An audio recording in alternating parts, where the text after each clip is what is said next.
Sabi shalom. Okay, akong gi remind no kadong kadawat og certificates no do na kitay gathering karong kuan Martes alas 10 kay yung proceed na sa paniod to no. So kadong gina-mention ako mo adta para sa distribution of the certificates. Okay, salamat. We are in Parasat Kukat and also Balak. Kukat is the para Adua as mentioned in chapter 19 by the ver Adonai El Moshe Be'el Aaron Limor Zot Kukat Torah Asher Tiva Adonai Limor Daver El Bnei Israel Bayikako Eleka para Aduma. So we can find para Aduma, and para Aduma literally is red female cow, but it's not really red, but brown, murag orange brown. Now, and kabalo mo, naana ni daghan na sa Israel in preparation sa arrival ni Eliyahu Hanabi nga mao ang mo sanctify sa mga arrival sa Misaya nga pagasugdan ni Eliyahu Hanabi nga mao ay mo sanctify sa mga kuhanin. Okay, ang para sa Kukat matud pa sa Talmud mao kini ang usa sa mga butang nga gisugo ni Hashem nga gitawag og super rational labaw sa ato ang mga panghuna-huna. Ang sugo nga dili masabtan sa ato ang human comprehension nga para asa, especially ang abo, butangag tubig, unya paghuman, ipisik sa mga contaminated, defiled by dead bodies, dead human beings, and then sa ikatulo ka adlaw pisikan, and then ikapito ka adlaw magmikve niya sila mahimong limpyo, and then ang katong nagpisik siya nahimong hugaw no throughout the day ug magmikve pagka hapon. Accordingly, si King Solomon doon na si 3,000 explanation in every mitzvah. Pero sa Parasat Kukat, wa daw siya masulti. Now, beyond comprehension. So let us extract the sparks of the Kasidot now ni nga parasa. Says, according to Hasidic thought, the mitzvah of the red heifer is referred to as the supernatural command of the Torah. Sumala sa mga Hasidic nga mga panghuna-una, ang maong parasya tawag siya operational command of the Torah because it conveys a message which is fundamental to Torah life. The spiritual root of all existence, Kasidot explains, is rhythmic and not static. Ang ato adang gamot sa atong existence, kanunay daw nag-move. Now, dili daw siya static. Now, that is rhythmical.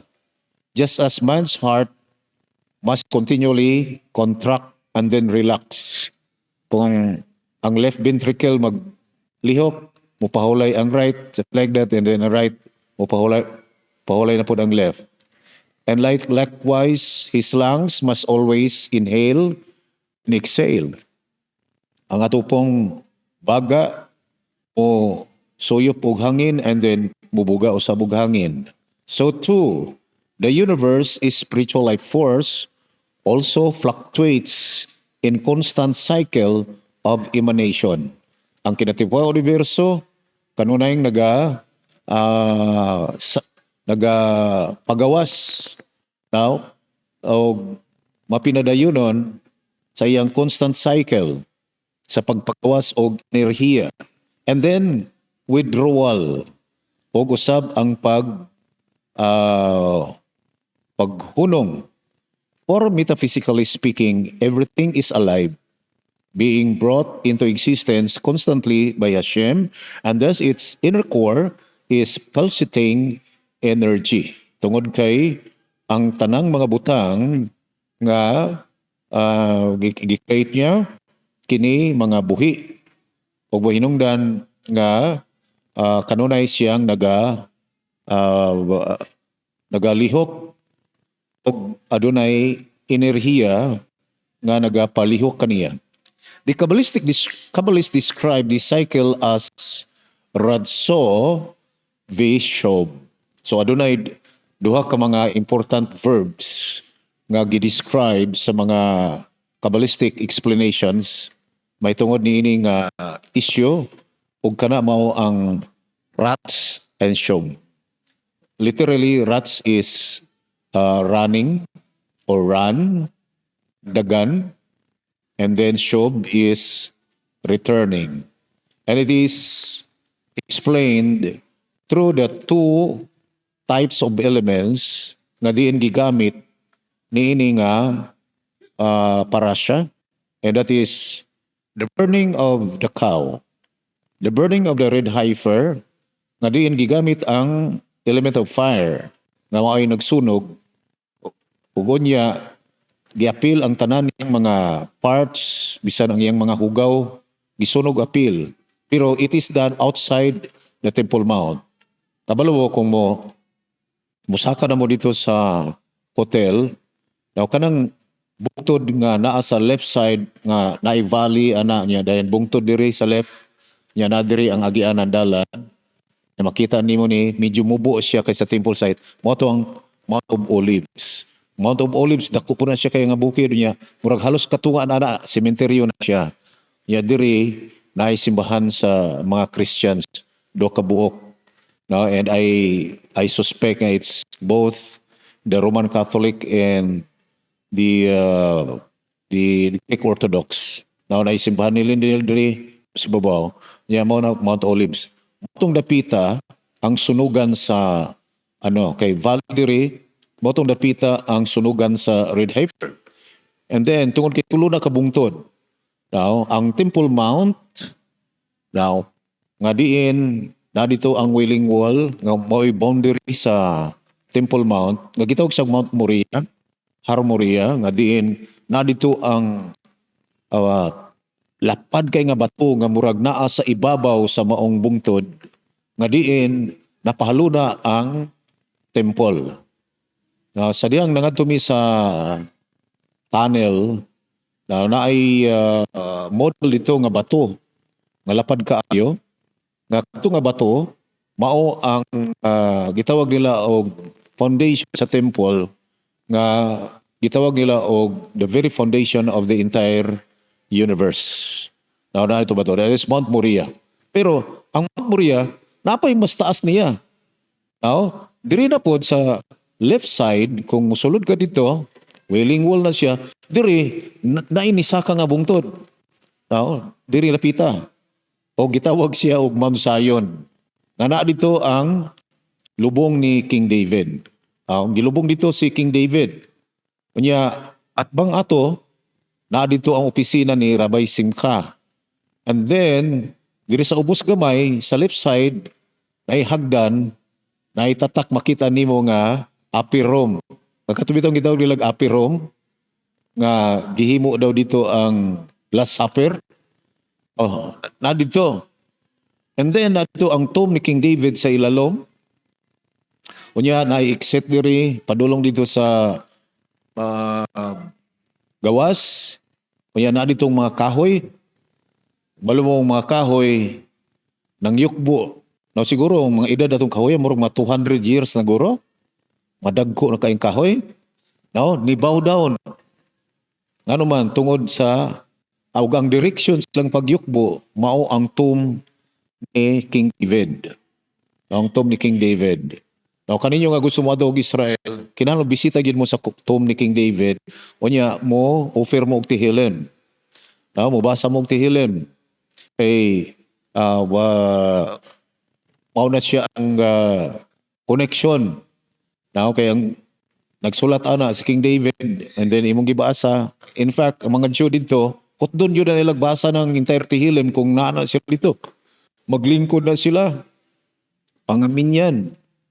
No? Pero pwede ka mo singit. No? Kay mo, duol yun ka dito sa tomb niya, muhilak, muhikap ka sa katong tela nga nag-cover sa tomb. No, muhikap yun ka. Ano, para lang yun nga maka-touch ka dito para naay connection nga makahika sa nag amahan sa gisaaran nga Misaya nga mugawat gikan kaniya. Okay, so we can find three mountains there. Mount Olive, and then Mount Moriah, and then Mount Zion, may pinakataas. Pero doon ay wonder sa Mount Zion. Ano man tungod kay sulod ko sa opisina ni Rabbi Simcha. Na gamay lang siya, dako lang jutay ani. Na lapad-lapad lang jutay ani. Pero mas taas na siya. Ano siya? Nandito yung balon.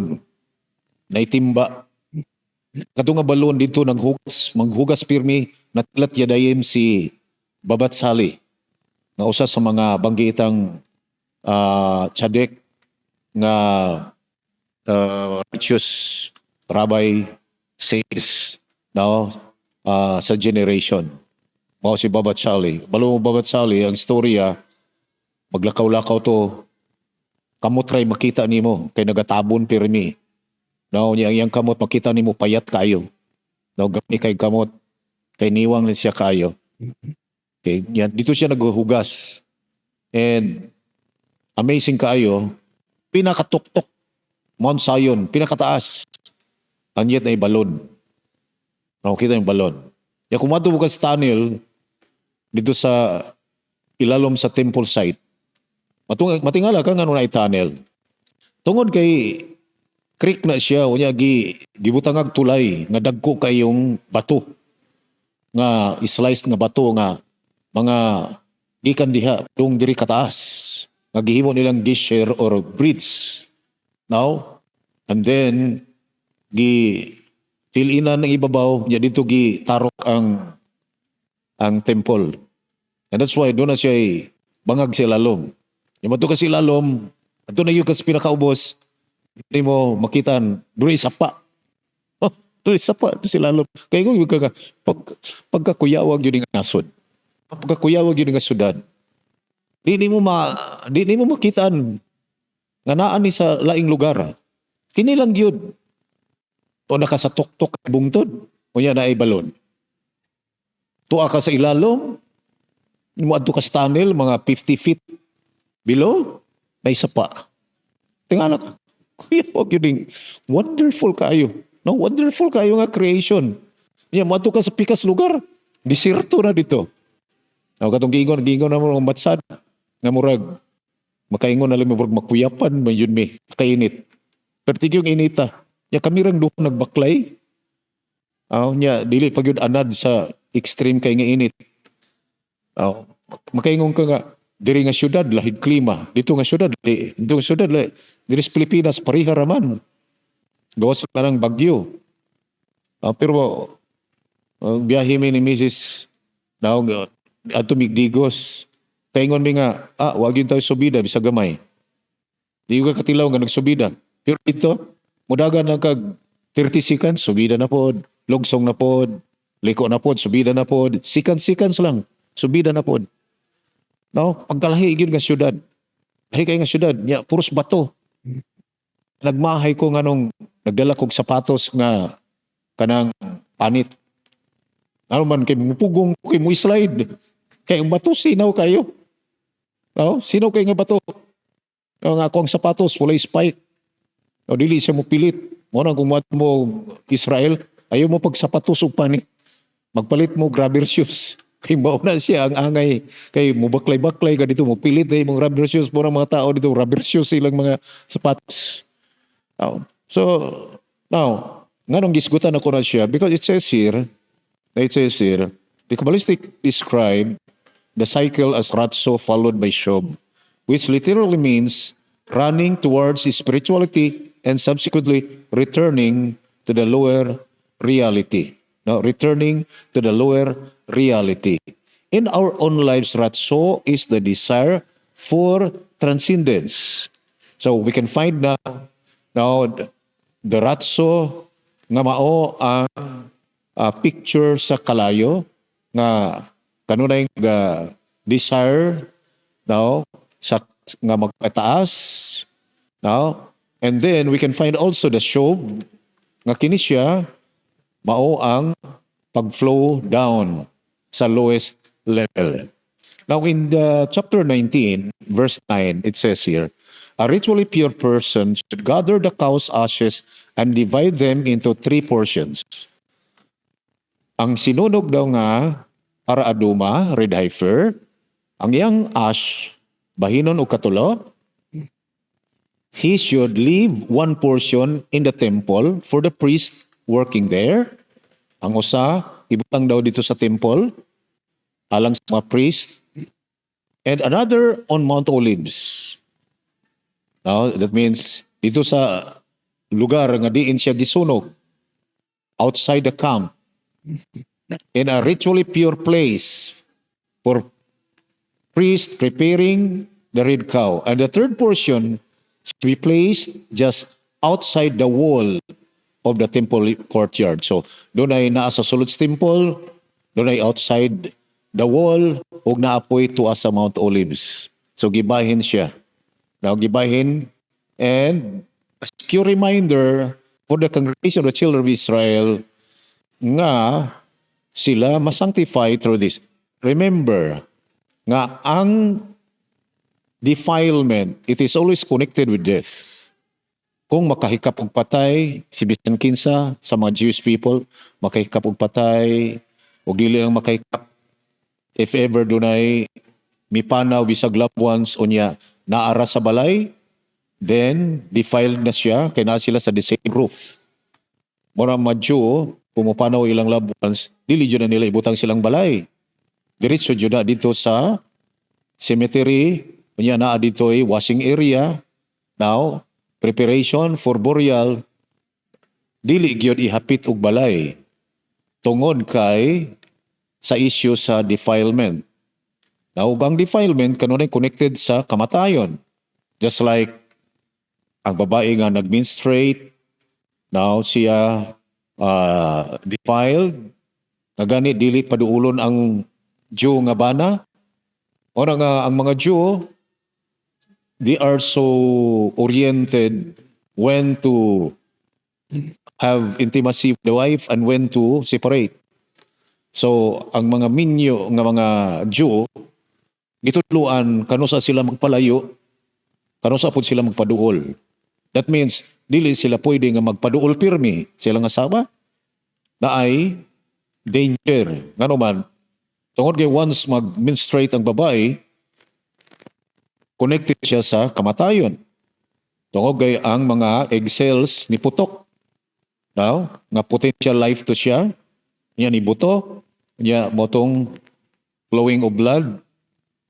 Now, and also, uban pa, now nga mga bisag mananap. Nanay question, nga naman nga mga dead body, ibawalan maging silang makatouch. What's the issue? Dili pa kung matulog ta, na matulog ta 60th portion of death, no 60th portion of death. Kunya inig mata nimo mo ampo ka og mo di ani, and then after that mangugas kamot. Now, ngano ba na? Ngano ba na siya? Kay ang ato ang pagkatulog, it is a picture of the 60th portion of death. Kung baga, bayin-bayinon mo ang death, ka-60, kanang usa na, mo na ang tulog. Now, so, picture siya sa kamatayon. Kinahanglan sila washing, manghugas, tungod kay ang mga evil spirits o evil soul, now, katong other side of the soul, Sitra Akra, mao daw ang nag-occupy sa body, samtang ang nisyama, wala diha. And then, now, inig bangon dapat hugas kamot, bawal maghikap sa iyahang portion siyang lawas, kinahanglan manghugas siya.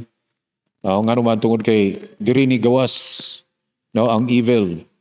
Diri daw ni gawas sa atong mga fingers, sa atong palad. Mo na nga dapat manghunaw, dapat manghugas, although we are not taught to offer a biraka. Pero kinahanglan maghugas. Kinahanglan mo undergo og washing. Okay? Before magbiraka. And that is connected to death. Tungod kay once mamatay ang usa ka tao, now, palayo lang, ang iyang ni siya may hawa, ug niya ang iyahang body, kini gi-occupy sa Sitra Akra o ang full nga side of evil mo ay ni-occupy sa iyang body. Murang bawal hikapon alang sa mga Jewish people. Sa Pilipinas, mo halok-halok, magipatay, magakos-gakos. Ano? Anyway, ang mga Jew, maingon man nga, wala may contamination sa mga Gentiles. Nga naman, wala may mitzvah nga mo sanctify. So wala po'y, nagpasabot nga wala sila'y defilement. May tungod ana. Pero, kung muduol ka og Jew, ingat ka. Ayaw patagag hikap.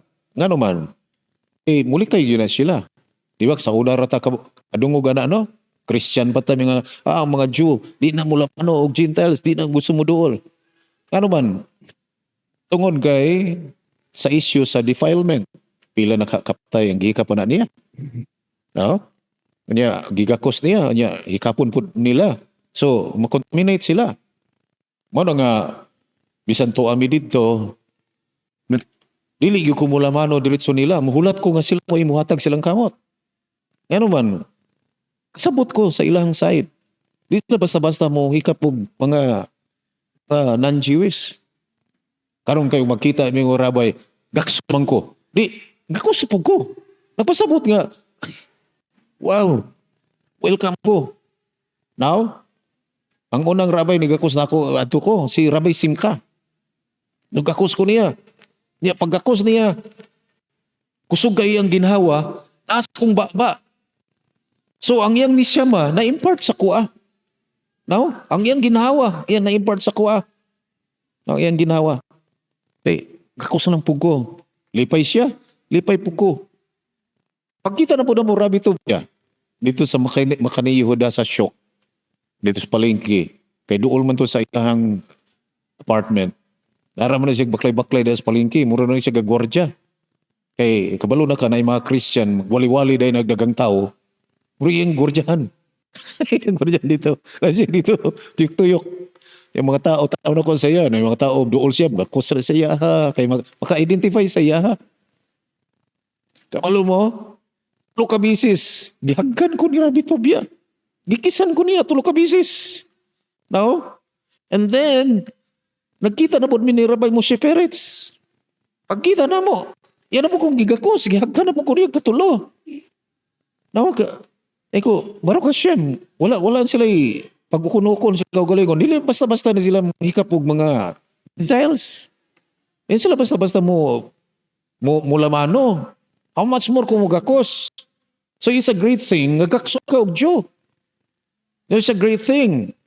And there must be impartation. No? Nga naman, we breathe the same air. Ang ilang ginhawa, tulad sa kong ginhawa. Now, and then, kumbaga, portion of their nishama, no? Na-impart sa ako. Tungod gayong mga Jew, no? Aware, mabinantayon, may tungod sa defilement sa mga dead bodies. Now, ang kalayo, nga mao'y nagsunog, paghuman, ang abo, gibutag tubig, so makita na to ang two elements. Nga diyan ang usa pataas, ang usa pababa. It is a message according to the Hasidic thought, the combination between spirituality and physicality. That's why ang mga Jew, with all their courage, mangita gid sila og stable nga parnasa livelihood. Para lang nga ma-acquire nila ang mga physical nga mga butang to meet their needs to be used for spirituality. And that is the fire and the water. The combination of the fire and the water. That the fire goes up and the water flows down. We need to have a clear understanding the value of the physicality in serving Hashem. Dili ta mo pwede mo ingon nga, ako wala na ko nang hinahanglan anang mga physical nga butang. Oh? Sigurado ka? Di na kamukaon? Wala ka kinlag kutsara? Wala ka kinlag plato? Wala ka kinlag kardiro? Now, you have to be very careful. Instead, we need them. Gikinahanglan nato ang mga physical nga butang to accomplish the spiritual mission. Amen? Naatay mission. Kung ganong gi-allow ni Hashem, kini nga mga butang. Ganong gitagaan kaniya og nalangin, tagaan kaniya source of income, tagaan kaniya og sakyanan. Unsay spiritual purpose ana? Unsay spiritual purpose ana? Gusto ni Hashem, gamiton nimo na for your service to Him. Aron makaserve ta sa iya. Anong gusto ni Hashem? Tantag kwarta. Basta gi-provide niya na para lang makaadto kag Jerusalem. Amen? Amen ba? Kaysa imo nang ipundo-pundo niya, utang ko niya na. Ya dili jud bayaran. Delikado ra ba nang kada may bawaan ka na kay kwarta. Kay naara ba gyud ay mga holama tabi? Bayaran na nako pizza 30. Yung istorya pizza 30. Now, ayaw mo pakulam takaira ninyo Now, may nga nga magtsidaka magkata niya, di ang tapahulam. Dili pa na tsidaka ng hulam. Tsidaka, dili na nimo paninglon. So, takin na siya tsidaka. Ayaw na siya pahulama. Basin pa hinoon. Madaot pa inyong relasyon. Tungod anak. Wow. Kaya gitagaan kag panalangin. Basin pa gusto ni Hashem nga muadto kag Jerusalem. Na at least na lang. At least na lang. Pangimo ang nishama. Ma-fulfilled. Abalo mo, last night nga mamauli nami, ang akong nishama nagsig kanta. Ang sige niya kanta, katong kanta sa Shabbat. Katong kanta sa Kiddush. May yung gikanta. Akong gina si Mrs. Kabalo ka, akong nishama sig kanta. Yan ingon na po ko ng Mrs. ganina. Kabalo ba ka nga, ang karon ang akong espiritu tuas Jerusalem. Kabalo ba ka nga ako ang nishama still para sa kuwang brag na pa ko sa Jerusalem, murag pa ko na ulian. Murag pa ko na ulian. Ano man tungod gay sa to lang, kung makaado ka dito, kung pwede pa lang, di na ka mahawa. And then, mo condition kasi mong kaugalingon nga magkinabuhi ka, sumala dito nga, wa ka gaisip nga na ba kay balay diri. Mangarkila ka dito kapsol. Kung saan mong gipuwian, kapsol nga hotel. Kung saan ng kapsol. Anara kataas ang salog. Anara. Yan dayon katri na ni. Yan inigsulod di mo sa katri, dili ka mo tindog. Ganon, mapakong ka. Kay napoy katri dis baba. Pansak ka dito. Munang kapsol. Na ay foreigner dito. Nag-check-in siya. Nangutana na siya sa tagiya. Where is my room? That's your room. What? Is there any bigger, a little bigger than that? Your booking is capsule. That's the capsule. You are not booking the regular room. We have a regular room. Now, na a regular room, but then ang imong reservation is capsule. So that's the capsule. Magtakilid ka. Nga inighigda nimo, mutighaya kadaan o sa mosulod sa imong katri. Ngano man, makabot nimo ang flooring sa lain na pong katri sa ibabaw. Walang kapsul. Now, unya naduga na mong higda dito, malimtan lang nimo nga nakay balay. Unya magsikag baklay, malimtan lang nimo nga nakay sakinan. Ngano man na-train mo ang body to adapt. No, matrain ang imong lawas nga mo adapt ka dito. Nya magsige na lang kag una. Ay, og di na ta mamuyo no. Di basta-basta kinabuhi diri no. Ano man, mga mahal ba na yung palitan diri? Taas kayo, presyo kumpara sa ato ang kwarta. Ngayon, Mrs. Ay, og na ako diri nakakita na kong teknik nga mabuhi ta. Sa unsa man. Kada kanto manggod, naay mo kanta, unya magbutang og ablihan ng kissing sa ing gitara, manghatag og sidaka tong muagi. Ala, magdala na ko gitara diri, unya mo kanta-kanta lang ko. Unya nada yoy manghulog nga sidaka. Mingon si Mrs. Wari lang di ka diri aron mga ing kwarta. Ikot ba? At least na ako nakita. Unya og naay Pilipino muagi, kantahan din ako. Kapag tayo'y matanda na. Uy, Pilipino lagi. Oh, di mo pansin siya. O dili ba bay kubo akong katahon. So yung nagkanta dito mga secular yung kanta. Mga tao mo agi, manghatag sida ka. Basta magkanta. Bisa batanon pa. Ay batanon dito nga kuyo kay mo kanta, gwapo kay tingog. Sikat siya sa YouTube. Ngagi mga tao, hatag sida ka. Oh, isang bata pa. Unsa nakagputi ng buhok ang nagkanta. O niya, no. Sometimes nakita mi sa author sa The Word. Katong libro ba? Si, katong gingon ako Dr. Yitzhak Motchison. Yung pa niya, anak ko siya grabay, siya, nagpalit ko property diri, gamay redyod kaayo, $51,000. Ano na ginong gamaya? Gamay ra kaayo. Ko, can I sing for you? Kay, medyo idara na kayo siya ba? Yung ako bitaw siyang gilipay. Kanta ko, nga, Bihishi Amla Aboteno. Then, tanapugoog, share la maalot. Ko, do you want to hear our composition? What? You compose songs? Oh, yes. How can we sing? We Filipinos, the Filipino way. So we need to have our own songs. Okay, I will sing to you the sample. Kanta na ko tong Shalom. Shalom. Wow! Iniingon dito yung asawa nga convert nga taga Hong Kong siya. Oh, okay, I will record it. Giminsahian mga ko niya pagkagabi Anas siya. I appreciate your pleasant voice and you will be akuhin in the Philippines in the Third Temple time.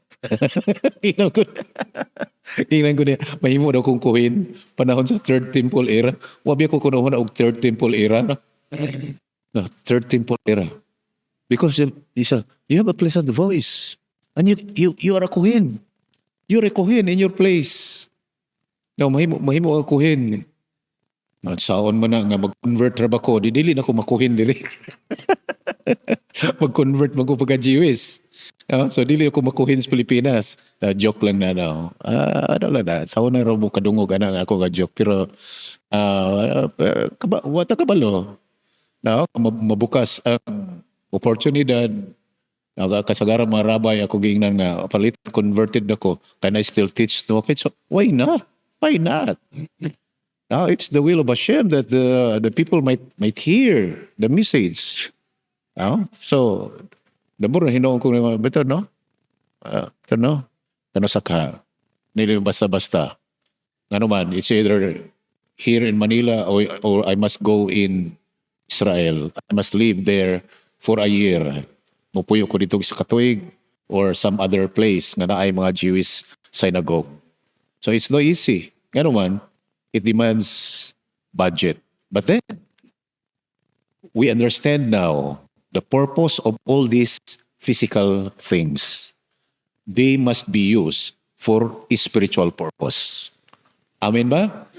Every spiritual aspect or every physical matters nga gialaw ni Hashem nga ato ang makabuot nato gamiton para sa iyahang purpose.